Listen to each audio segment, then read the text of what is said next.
Assalamualaikum warahmatullahi wabarakatuh. Innal hamdalillah nahmaduhu wa nasta'inuhu wa nastaghfiruh wa na'udzu billahi min shururi anfusina wa min sayyiati a'malina. May yahdihillahu fala mudilla lahu wa may yudlil fala hadiya lahu. Wa nusalli wa nusallimu ala rasulillah. Allahumma yassir wa la tu'assir wa tammim bil khair, amma ba'du. Jamaah salat asar yang dimuliakan Allah Subhanahu wa taala. Mari sebelum kita lanjutkan pertemuan sore kali ini, kita bersama panjatkan puji dan syukur kehadirat Allah. Alhamdulillah, pada kesempatan sore kali ini kita dikumpulkan oleh Allah, didudukan dalam satu majlis, yaitu majlis thalabul ilmi. Semoga apa yang kita lakukan menjadi asbabih Allah Subhanahu wa taala menambah bagi kita ilmu yang bermanfaat. Amin ya rabbal alamin. Salawat dan salam semoga selalu tercurah kepada junjungan kita Nabi Muhammad sallallahu alaihi wasallam, Nabi yang kita berharap besok di hari akhir, di hari kiamat, semoga kita diakui sebagai umatnya, bisa bersama dengan beliau di surganya Allah. Amin ya rabbal alamin. Hadirin yang dimuliakan Allah Subhanahu wa taala, pada kesempatan yang telah lalu kita sudah sedikit membahas tentang bagaimana pokok-pokok ketakwaan itu kita usahakan supaya kita menjadi orang yang bertakwa. Dan pokok-pokok ketakwaan itu adalah yang kemarin sudah kita bahas. Yang pertama menjaga pandangan, yang kedua menjaga pendengaran, yang terakhir kemarin kita bahas menjaga lisan. Menjaga pandangan jelas Pak, kita di luar kita lihat macam-macam, itu akan sangat menggoda kita, mengganggu kita. Tidak kalah juga menjaga pendengaran itu sangat penting sekali. Itu bisa, kalau kita tidak hati-hati, bisa merobohkan ketakwaan kita kepada Allah Subhanahu wa taala. Contoh ini kemarin tuh, ini satu contoh, memang kita mau periksa di rumah sakit, kita sakit apa gitu, mau ke dokter bedah seumpama Pak ya. Terus biasanya kan ngantri gitu, ngantri duduk-duduk sama pasien dokter bedah. Kita udah nata dari rumah, pokoknya Allah itu yang memberi sakit, ntar pasti ada hikmahnya. Walaupun saya tidak suka, itu tetap paling baik untuk saya. Itu kita udah nata hati. Dan kadang kita di sana ngobrol, kebetulan yang kita obrolkan itu, yang kita ajak ngomong orang yang tidak begitu kenal Allah. Ya, orang yang tidak begitu kenal Allah. Nah, udah tanya-tanya sampai bilang, ya namanya operasi tidak akan bisa tuntas, mesti besok sakit lagi. Itu gimana? Kita dengar ini yang tadinya apa?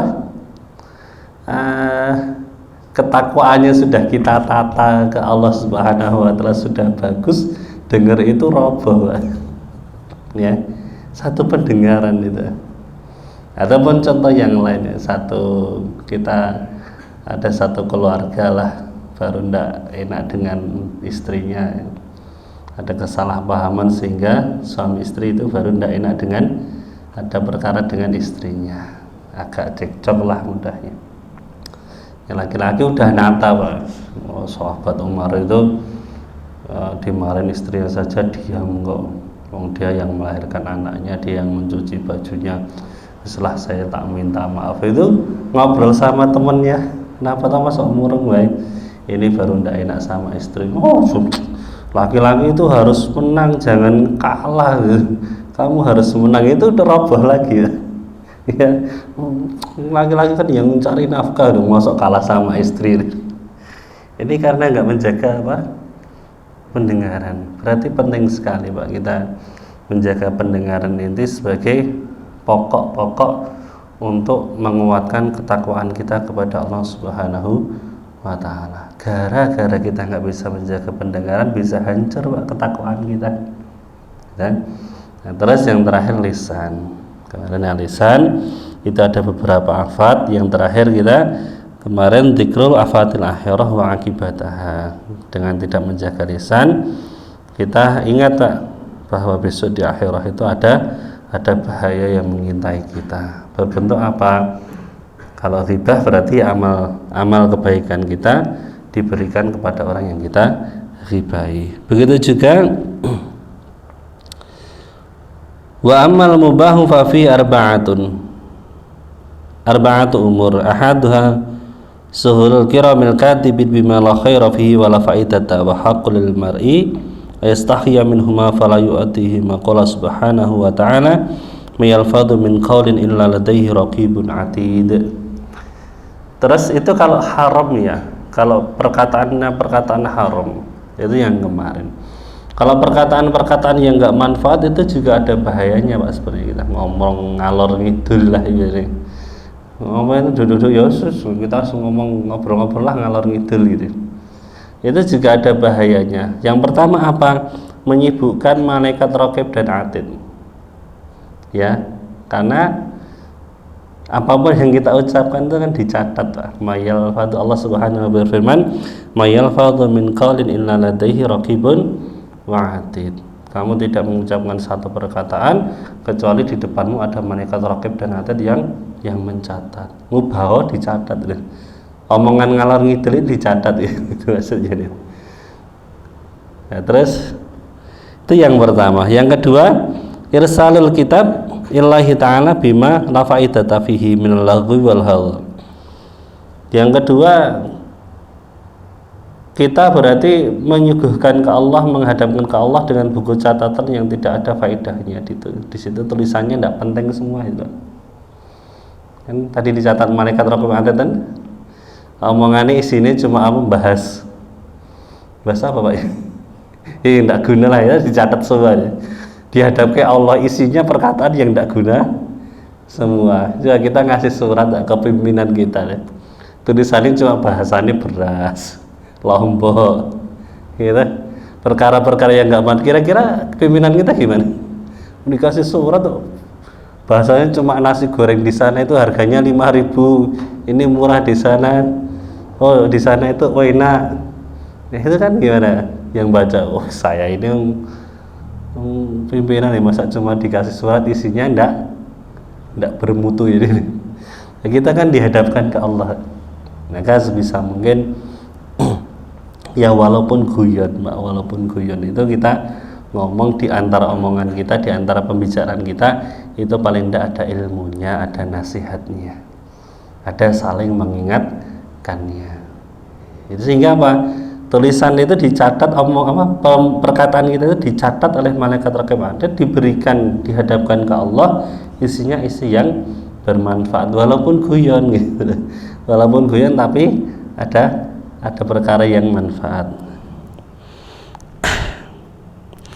Terus yang wasali qira'atuhu baina yadayil malikil jabbar yaumal qiyamah ala ru'usil asyhad baina syada'id wal ahwal adsyani aryani ja'yani munqati'anil jannah. Terus bahaya yang ketiga Pak, omongan yang tidak berguna itu besok kan kita setelah di mahsyar kan diberikan buku catatan ya, semua kan diberikan buku catatan. Nah di situ ya ada tulisannya tadi Pak, yang omongan-omongan perkataan-perkataan yang tidak berguna tadi kan ada.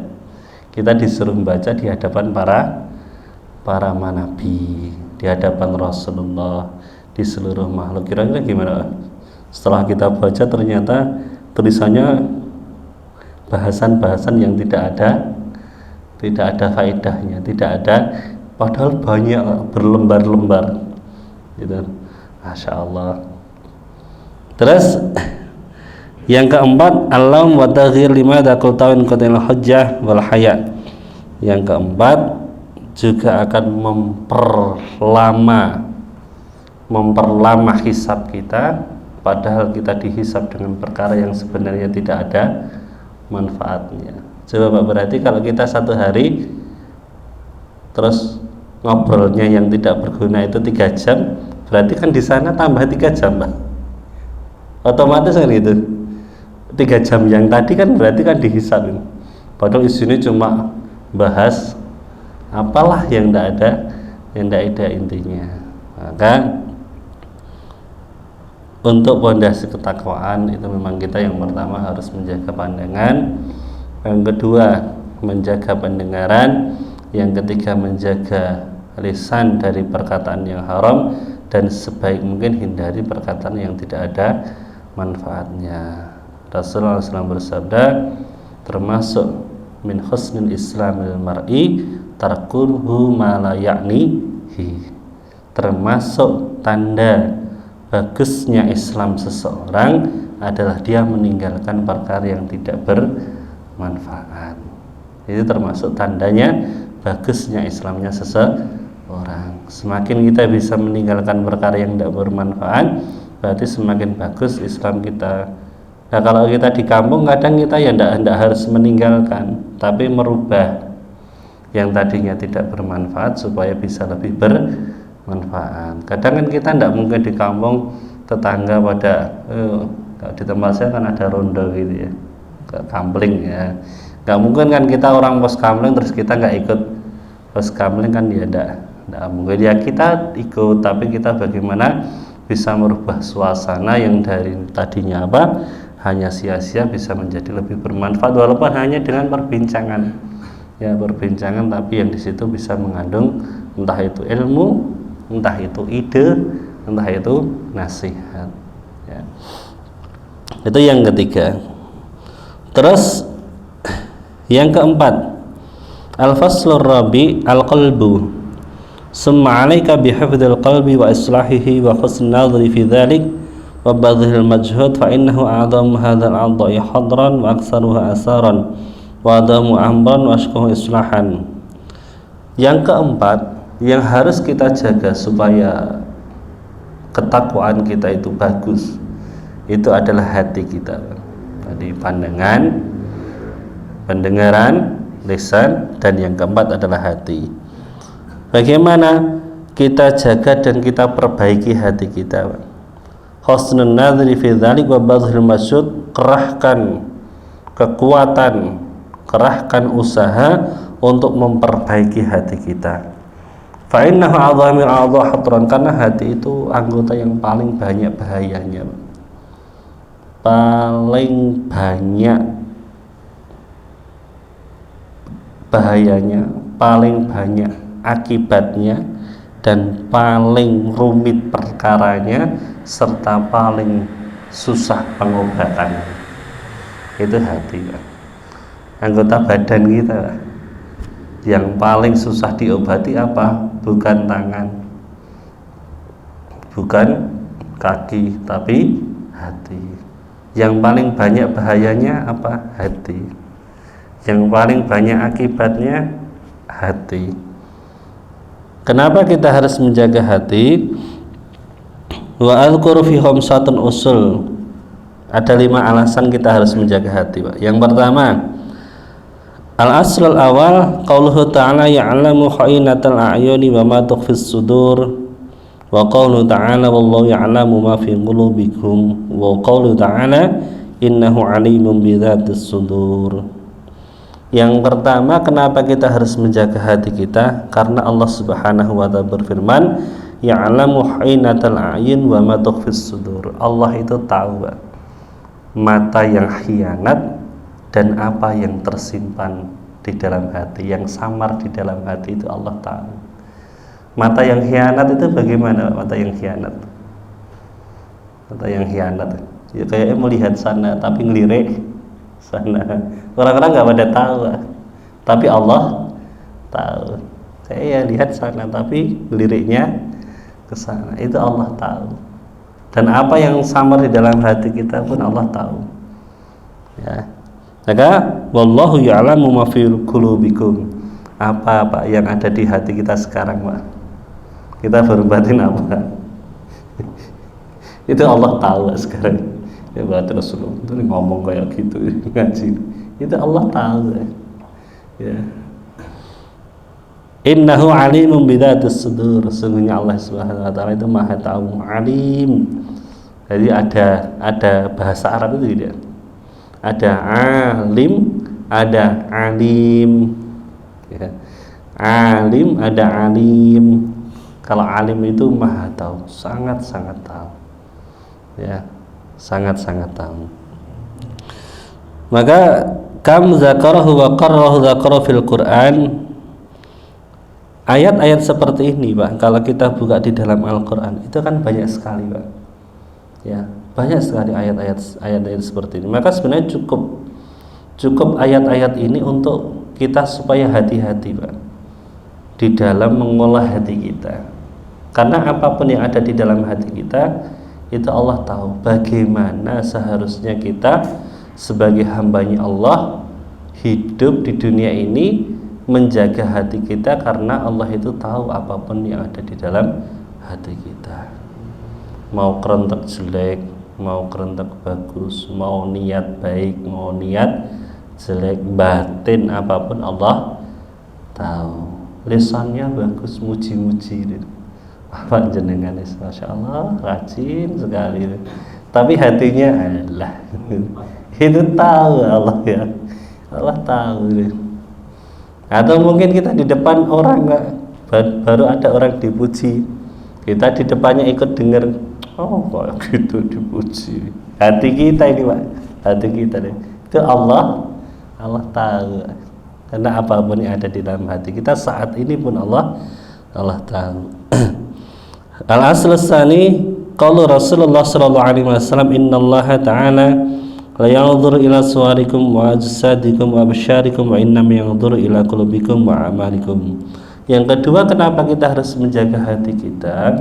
Karena Rasulullah SAW bersabda, sesungguhnya Allah itu tidak hanya memandang bentuk tubuh kita, jasad kita, kulit kita, tapi wa innama yanzuru ila qulubikum wa amalikum, tetapi Allah itu yang Allah pandang apa? Hati kita, hati kita dan amal perbuatan kita.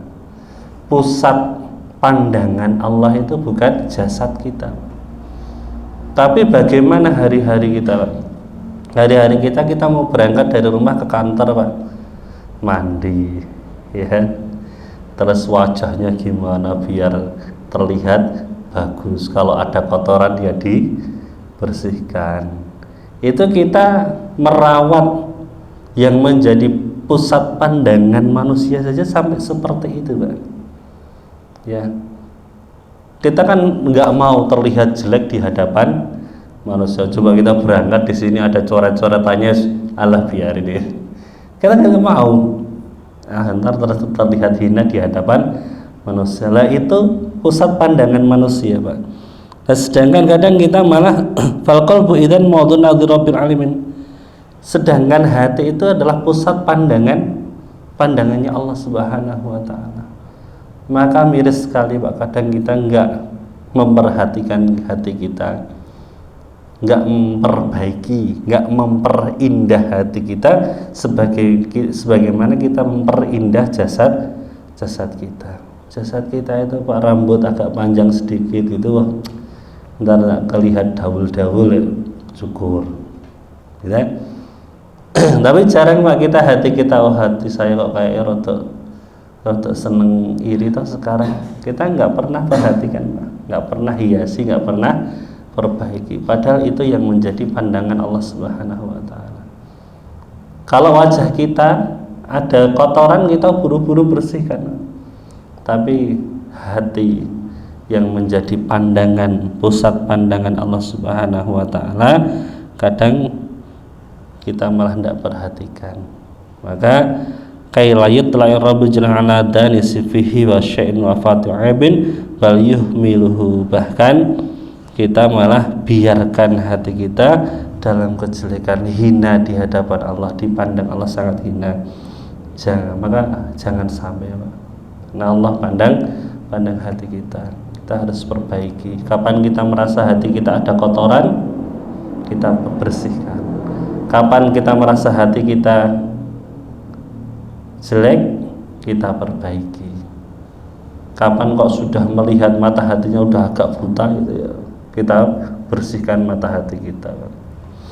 Itu yang kedua. Terus yang ketiga, innal qalba as'al sulusani innal qalba milkun muta'un wa ra'isun tabi'un wa a'dha kullu tabi'un lahu fa idza salahal matbu' sahal tabi wa idza istaqamal malik istaqamal ra'iyah. Ruwiya 'an Nabi sallallahu alaihi wasallam inna fil jasadi mudghah idza salat salahal jasadu kulluh wa idza fasadal jasadu kulluh ala wa hiyal qalb. Yang ketiga, kenapa kita harus menjaga hati? Karena hati itu merupakan raja yang diikuti, pemimpin yang disegani. Seluruh anggota badan itu mengikuti apa kata hati. Kalau hatinya bagus, maka anggota badan yang lain ikut bagus. Kalau hatinya lurus, maka anggota badan yang lain akan ikut lurus. Rasulullah bersabda, sesungguhnya di dalam diri seorang itu ada segumpal daging. Apabila daging ini bagus, maka seluruh anggota akan ikut bagus. Apabila segumpal daging ini jelek, maka yang lain akan ikut jelek. Ya, kita contoh mudah saja, Pak. Kadang kita kan gini, sering saya contohkan, Pak. Jenengan umur kula pinten? Atau ya, umur saya berapa? Umur saya berapa? Ini kenapa kadang kita bisa gini, bisa berapa? Kenapa kita bisa tangan itu bisa berubah gini? Karena apa? Ketika kita gini, hati kita sudah memposisikan orang yang saya ajak bicara ini lebih mulia daripada saya. Ketahui umur saya berapa? Itu kita memposisikan apa? Diri kita lebih baik daripada yang mendengarkan. Sehingga di luar pun dia seperti itu, Pak. Di luar ya, kita ketemu orang, kok hati kita merasa saya lebih tinggi daripada ini, otomatis, Pak, pembicaraan kita akan merasa lebih tinggi daripada orang ini. Ya, tapi kita kok ketemu orang, hati kita sudah merasa orang ini lebih mulia daripada saya, otomatis omongan kita, perkataan kita sudah merendah kepada orang itu. Ini baru satu contoh loh, Pak. Maka hati itu pemimpin anggota badan, Pak. Benar-benar menjadi pemimpin anggota badan. Kalau kita pulang ke rumah, hatinya kok sudah suudzon, maka ya perilakunya jelek semua nih. Sampai rumah, baju masih di luar, cucian masih piring berserakan, rumah ndak rapi, terus suudzon ya. Dari tadi ngapain istri pegang HP terus gitu. Akhirnya apa? Kata-katanya sudah tidak bagus, ditanya, Mas baru pulang? Oh, gitu. Ya. Ini ya, karena hati. Maka hati itu harus kita jaga. Alangkah indahnya, maka ada seorang ulama itu dulu itu mengatakan gini, kalau kamu bertemu dengan anak kecil, maka ingatlah anak kecil itu belum punya dosa, sedangkan kamu dosanya banyak. Ini apa? Kita kan nggak berani, oh dia belum punya dosa. Kalau kamu ketemu orang tua, kamu ingat dia amalnya lebih banyak daripada kamu, ya. Sedangkan amal baiknya baru sedikit. Ya. Nah, terus kalau kamu ketemu orang yang sepadan kamu, oh bisa jadi dia lebih mulia daripada saya. Sehingga apa? Dengan semua orang kita menghormati. Ya. Jadi dari hati, satu contoh aja itu, Pak. Dan ini berlaku di dalam perkara-perkara yang lain. Terus yang keempat, al-aslu rabi' anal qalbi hizanatan kulli jawharin nafis lil 'abdi wa kullul ma'na hadir. Yang keempat, kenapa kita harus jaga hati kita? Karena hati itu merupakan gudang penyimpanan mutiara-mutiara atau perkara-perkara yang berharga. Apa wujudnya, Pak? Ma'rifatullah, kenal Allah itu disimpan di dalam hati. Keimanan kepada Allah itu disimpan di dalam hati, ya kan, Pak? Ikhlas kepada Allah itu juga disimpan di dalam hati. Maka seluruh kebaikan-kebaikan itu ada di dalam hati kita. Jangan sampai hati kita rusak. Kalau sampai ada yang racun masuk ke dalam hati kita, maka yang lain akan ikut rusak. Racun keikhlasan, ya, racun yang merusak keikhlasan, rusak maka yang lain ikut rusak. Keimanan kepada Allah akan rusak, keyakinan kepada Allah akan rusak, menghargai orang lain akan rusak. Orang yang rusak ikhlasnya semua rusak, Pak.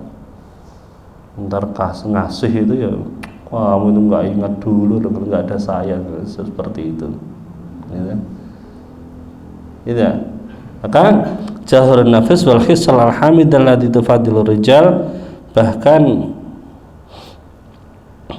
perkara yang membuat seseorang itu bisa lebih utama daripada yang lain, itu ya perkaranya disimpan di dalam hati. Maka jaga hati kita, Pak. Jangan sampai kemasukan perkara-perkara yang tidak baik, perkara-perkara yang tidak bagus. Nah, ini baru 4, dan yang kelima itu masih ada perinciannya lagi, insya Allah akan kita bahas pada pertemuan yang akan datang. Intinya, Pak, berarti 4 ini ya, Pak. Kalau kita ingin benar-benar bertakwa kepada Allah Subhanahu wa Ta'ala, yang pertama jaga pandangan kita, ya, pandangan kita kita jaga. Yang kedua, pandangan itu sekarang masya Allah, Pak. Kita itu buka HP itu masya Allah, kayak duduk di rumah tapi pandangannya kemana-mana, kayak di kamar, khusyuk di kamar ya, nggak tahu siapa-siapa, tapi ternyata pandangannya lihat apa ya. Terus pendengaran hati-hati, Pak. Kita duduk dengan orang, mau ngobrol, mau ngomong, hati-hati, jangan sampai kita kemasukan perkataan-perkataan yang akhirnya merusak keimanan, ketakwaan kita kepada Allah. Terus jaga perkataan, jaga lisan kita, ya. Dan yang terakhir, jaga hati kita, jangan sampai hati kita kemasukan perkara-perkara yang merusak keimanan, ketakwaan, dan keikhlasan kita kepada Allah Subhanahu wa Ta'ala. Insyaallah sekian yang saya sampaikan, semoga ada manfaatnya. Ada yang perlu ditanyakan?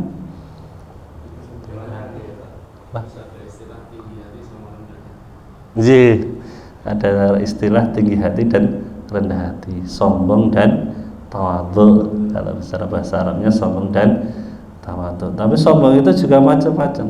Sombong yang paling parah, sombong yang paling berat adalah sombong dengan perkara akhirat, perkara agama. Kalau sombong perkara dunia itu masih mending. Tapi sombong yang paling parah itu apa? Sombong dengan perkara akhirat. Apa? Contohnya kayak saya lebih alim dari dia. Di antaranya itu. Atau mungkin kalau kita di kampung mungkin jenengan ngalami ini, Pak. Kalau di kampung itu kalau pas kumpulan atau apa kan biasanya orang sepuh ditempatkan di atas lah, kalau bahasa atas itu berarti ya dimuliakan lah, ada satu tempat monggo jenengan. Nah kadang kita kalau tidak hati-hati, kadangnya di sana jenengan pantasnya di sana, enggak, saya tak di sini aja di depan pintu ya, milih di depan pintu deh. Tapi begitu duduk di depan pintu, oh saya itu udah tawadhu, ini saya seharusnya di sana saya milih di sini, ini saya udah tawadhu. Ini malah sombong yang paling sombong. Kenapa? Ketika orang itu kok merasa dirinya tawadhu, maka dia adalah orang yang paling sombong. Lah yang benar gimana? Dimanapun kita duduk, kita merasa seharusnya saya duduknya di bawahnya ini, gitu. Walaupun ditaruh di paling atas, saya seharusnya tidak di sini, saya harusnya di bawahnya ini, gitu. Itu malah tawadhu, gitu. Maka perkara hati itu tadi, Pak. Perkara itu adalah perkara yang rumit sekali. Maka perlu ilmu hati itu memang perlu kita fahami, kita pelajari supaya kita tidak salah di dalam menata hati kita. Dan ini kira apa yang paling bagus menjaga hati? Jadi sebenarnya kalau penataan hati itu bukan cukup hanya dengan zikir ya, Pak. Kita harus tahu ilmu pengolahan hati, manajemen qalbu al-hakimnya. Tapi ya ini diantaranya yang kita bahas adalah bagaimana kita menata hati kita ketika kita entah itu berhubungan dengan manusia ataupun berhubungan dengan Allah Subhanahu wa Ta'ala. Nah kalau zikir tambahannya itu la haula wala quwata illa billahil aliyyil azim. Tidak ada daya dan upaya baik saya itu ibadah atau jauh dari maksiat kecuali dari Allah. Mau saya sebaik apapun yaitu dari Allah. Saya bisa seperti ini yaitu dari Allah. Tapi ya dengan dimaknai, Pak. La haula wala quwata illa billahil aliyil azim. Kalau zikirnya itu. Jadi insyaallah kita sambung pada pertemuan yang akan datang. Kita tutup doa. Al-Fatihah. A'udzu billahi minasyaitonir rajim. Bismillahirrahmanirrahim. Alhamdulillahirabbil alamin. Arrahmanir rahim. Maliki yaumiddin. Iyyaka na'budu wa iyyaka nasta'in. Ihdinas siratal mustaqim. Shiratal ladzina an'amta 'alaihim ghairil maghdubi 'alaihim waladdallin. Amin.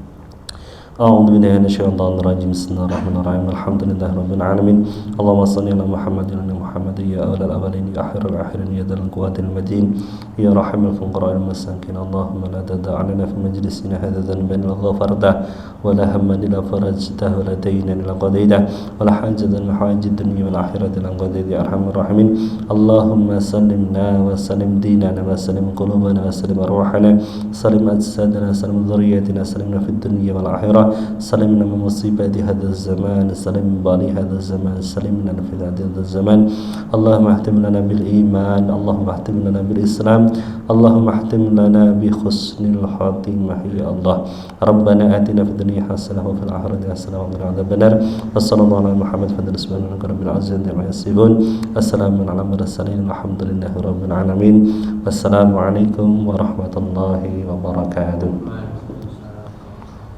سبحانك اللهم وبحمدك